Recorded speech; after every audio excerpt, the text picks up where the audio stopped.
નમસ્કાર દર્શક મિત્રો, એડી ન્યૂઝમાં હું છું આપની સાથે આડી વાઘેલા। જોઈએ આજના મહત્વના સમાચાર। અંકલેશ્વરની શ્રવણ સ્કૂલની બહાર ઉભરાતા ગટરના પાણીને પગલે વિદ્યાર્થીઓને ભારે હાલાકી। અંકલેશ્વરની કેશવબાગ પાસે આવેલ શ્રવણ સ્કૂલની બહાર ઉભરાતી ગટરના કારણે વિદ્યાર્થીઓને ભારે હાલાકી સાથે સ્વાસ્થ્ય સામે જોખમ ઊભું થયું છે। મળતી માહિતી પ્રમાણે 2 દિવસથી આ વિસ્તારમાં આવેલ ડ્રેનેજ પમ્પિંગ સ્ટેશનમાં યાંત્રિક ગરબડી સર્જાતા ડ્રેનેજનું પાણી રસ્તા પર વહી ગયું હતું। કેશવબાગ સોસાયટીના રહીશોએ નગરપાલિકામાં રજૂઆત કરવા છતાંય આજ દિન સુધી કામગીરી ન કરવામાં આવતા રોષ જોવા મળ્યો હતો।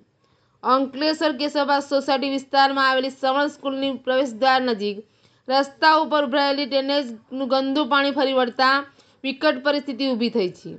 ગટરના ગંદા પાણીમાંથી સ્કૂલમાં જતા બાળકોને પસાર થવું પડ્યું હતું, તેમજ આ વિસ્તારમાં દુર્ગંધ ફેલાઈ જવા પામી હતી, જેને પગલે સ્થાનિકોમાં રોષ જોવા મળ્યો હતો। તો બીજી તરફ ઉભરાતી ગટરથી બાળકોના સ્વાસ્થ્ય સામે જોખમ ઊભું થવાની દહેશત સાથે વાલીઓ પણ ચિંતિત જોવા મળ્યા હતા।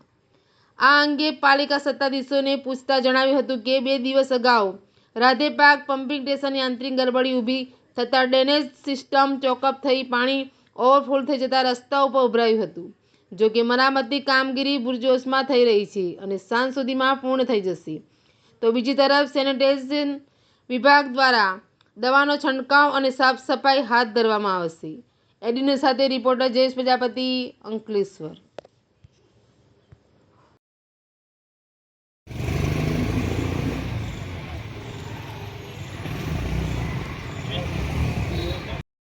મારું નામ સ્પંદન પટેલ, રહેવાસી કેશવબાગ સોસાયટી।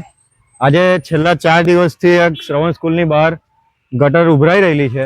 એનું પાણી અવિરતપણે 24 કલાક અહીંયા ચાલુ છે। હવે આ સ્કૂલ છે, નાના નાના છોકરાઓ અહીંયા ભણવા આવે છે, પેરેન્ટ્સ લેવા મૂકવા આવે છે, એ છપછપિયા કરવા જવી પડે એવી હાલત છે।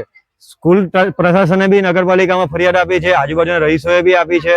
ગઈકાલે નગરપાલિકાનું મશીન આવ્યું, જેસીબી આવ્યું, હવે એ લોકો પાણીનો નિકાલ કરી ગયા, કેશવબાગના કોમન પ્લોટમાં કરી ગયા અને બીજું પાણી ખ્રિસ્તી લોકોનું કબ્રસ્તાન છે એમાં જાય છે। પણ એ લોકો પરમાનન્ટ ઇલાજ નથી કરતા। આજે 4 દિવસથી ગટર ઉભરાય છે, આજે રોગચાળો ફેલાશે, છોકરાઓ માંદા પડશે, સોસાયટીના રહીશો માંદા પડશે। એની જવાબદારી નગરપાલિકા લેશે ખરી? મારું ખાલી કહેવું એટલું જ છે કે આને વહેલી તકે નિકાલ આવે, નહીં તો આવતીકાલે નગરપાલિકાની ઓફિસે જઈને બી અમે ઉગ્ર રજૂઆત કરીશું। સોસાયટીના રહીશો ભેગા થઈને અને જરૂર પડશે સ્કૂલના છોકરાઓને લઈને બી અમે નગરપાલિકા કચેરીએ જઈશું।